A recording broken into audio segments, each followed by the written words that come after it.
Hello students, welcome to my Bengali study channel. Bengali study চ্যানেলের পক্ষ থেকে তোমাদের সকলকে স্বাগত। প্রিয় 2026 সালের উচ্চ মাধ্যমিক 4th সেমিস্টার শিক্ষার্থী বন্ধুরা, আজকের অনলাইন ক্লাসে আমি তোমাদের জন্য বাংলা তোমাদের যে হলুদ পোড়া গল্প রয়েছে, সেই হলুদ পোড়া গল্প থেকে দুটি গুরুত্বপূর্ণ প্রশ্ন শেয়ার করতে চলেছি।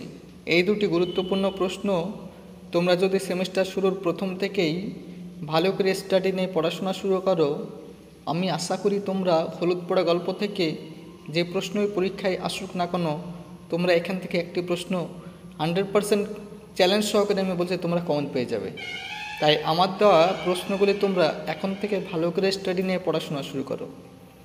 এবং তোমাদের এর আগের ভিডিওতে যে প্রশ্নগুলির উত্তর আমি আপলোড করে দিয়েছি, সেগুলো যদি দেখে না থাকো তাহলে আজকের ভিডিওর কমেন্ট ডেসক্রিপশন বক্সে তোমাদের আমি লিঙ্কটা শেয়ার করে দেব, তোমরা অবশ্যই সেখান থেকে দেখে নেবে।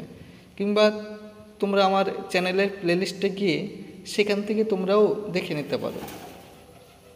এবং যারা আর্থিকভাবে দুর্বল, যারা পিছিয়ে পড়া স্টুডেন্ট, যারা টিউশন পড়তে পারো না, সেই সমস্ত পিছিয়ে পড়া ছাত্রছাত্রীরাও যদি শুধুমাত্র আমার এই চ্যানেলের দেওয়া ভিডিওগুলি ভালো করে পড়ে খাতায় টুকে পড়তে পারো এবং স্টাডি নিতে পারো, আমি আশা করি তোমরা অন্যের চাইতে হলো এক ধাপ এগিয়ে থাকবে।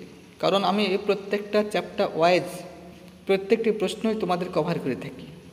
তাই তোমরা অবশ্যই চ্যানেল দেওয়া ভিডিওগুলি অবশ্যই মনোযোগ সহকারে দেখবে। এবং শুধুমাত্র তোমাদের আমি বাংলা বিষয়ের সাজেশান উত্তরসহ প্রোভাইড করি না, এর পাশাপাশি তোমাদের যে রাষ্ট্রবিজ্ঞান বিষয় রয়েছে সেই বিষয়ের সমস্ত প্রশ্ন আপলোড করে থাকি। তাই আলোচনা শুরু করার পূর্বেই তোমরা যারা নতুন আমার এই চ্যানেলে ভিডিও দেখছো, তারা অবশ্যই আমার এই চ্যানেলটিকে সাবস্ক্রাইব করবে এবং পাশে থাকা বেল আইকন বেলটি প্রেস করে অল নোটিফিকেশন অন করে দেবে, যাতে করে আমার ভিডিও ছাড়ার সঙ্গে সঙ্গে সবার আগে তোমাদের কাছে পৌঁছে যায়। তাই আলোচনা দীর্ঘায়িত না করে চলো আমরা ফিরে যাই আজকের মূল আলোচনায়। দেখো, তোমাদের জন্য আমি যে 9 নম্বর প্রশ্নটি নিয়ে হাজির হয়েছি হলুদ পোড়া গল্প থেকে, সেটি হলো, আর দেরি না করে এখনই শুভ্রাকে সুযোগ দেওয়া উচিত। কার কখন কথা মনে হয়েছিল, এই জন্য তাকে কি করতে দেখা গিয়েছিল। দেখো, এর জন্য বরাদ্দ নম্বর তোমাদের রয়েছে 2 + 3 = 5। তো চলো উত্তরটি দেখে নাও। মানিক বন্দ্যোপাধ্যায়ের হলুদ পোড়া গল্পে শুভ্রার দাদা ধীরেনের উল্লিখিত ভাবনাটি হয়েছিল। দিনের অবসানে তখন সন্ধ্যা সমাগত প্রায়, আকাশ থেকে আলোর শেষ আভাসটুকু তখনও মুছে যায়নি। 2-3টি তারা আকাশে স্পষ্ট দৃশ্যমান, রাত্রি অপেক্ষামান। এরকম সময়ে ধীরেনের মনে হয় যে জীবিতের সঙ্গে মৃতের সংযোগ স্থাপনের সবথেকে প্রশস্ত সময় এই সন্ধ্যা। এরপরে রাত্রি নেমে এলে শুভ্রা হয়তো তার সঙ্গে কথা বলতে পারবে না। তাই দেরি না করে শুভ্রাকে সুযোগ করে দেওয়ার কথা ভাবতে থাকে ধীরেন। এবারে তোমরা প্যারা চেঞ্জ করবে, প্যারা চেঞ্জ করে লিখবে, শুভ্রার সঙ্গে কথা বলার জন্য চোরের মতো ভিটে থেকে নেমে বাঁশ ডিঙিয়ে ধীরেন পা টিপে টিপে ডোবার মাঠের দিকে এগিয়ে গেল।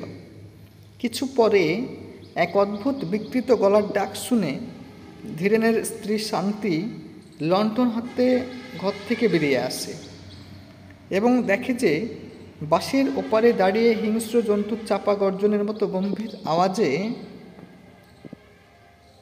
ধীরেন তার নিজের নাম ধরে ডাকাডাকি করছে।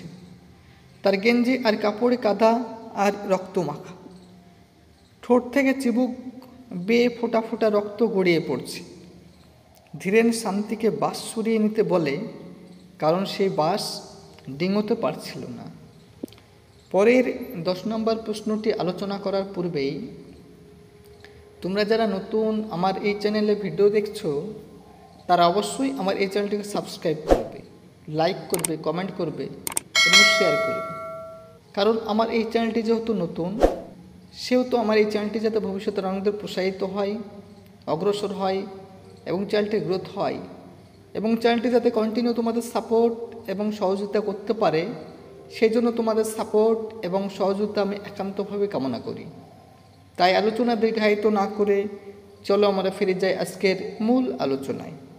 দেখো, তোমাদের জন্য যে 10 নম্বর প্রশ্নটি রেখেছি সেটি হলো, মানিক বন্দ্যোপাধ্যায়ের হলুদ পড়া গল্প অবলম্বনে গুণিন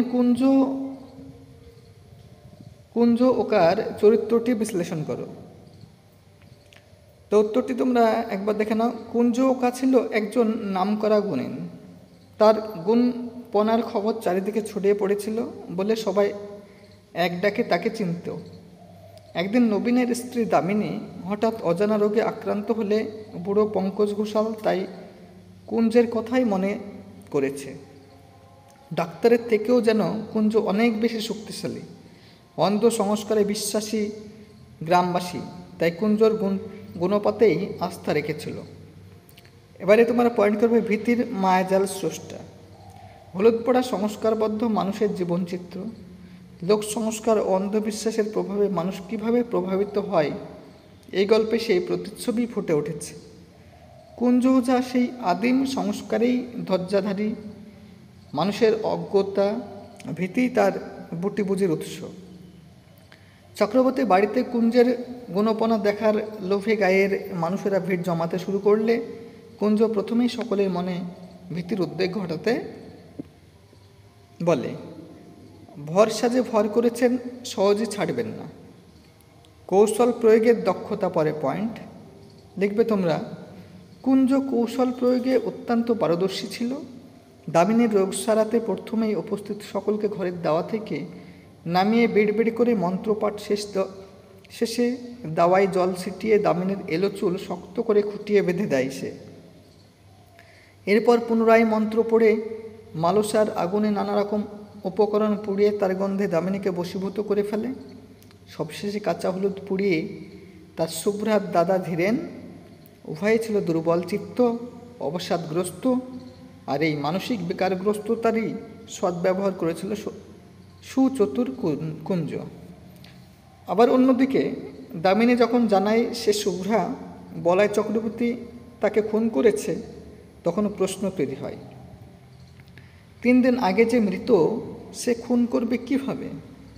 এই প্রশ্নের উত্তর পঙ্কজ ঘোষাল মিথ্যে যুক্তি দিয়ে উপস্থিত সকলকে বোঝাতে থাকলে নিজের মর্যাদা রক্ষার তাগিদে ধূর্ত কুঞ্জ বুড়ো পঙ্কজ ঘোষালের যুক্তিকে সমর্থন করে তাকে নিজস্ব রং চড়ায়।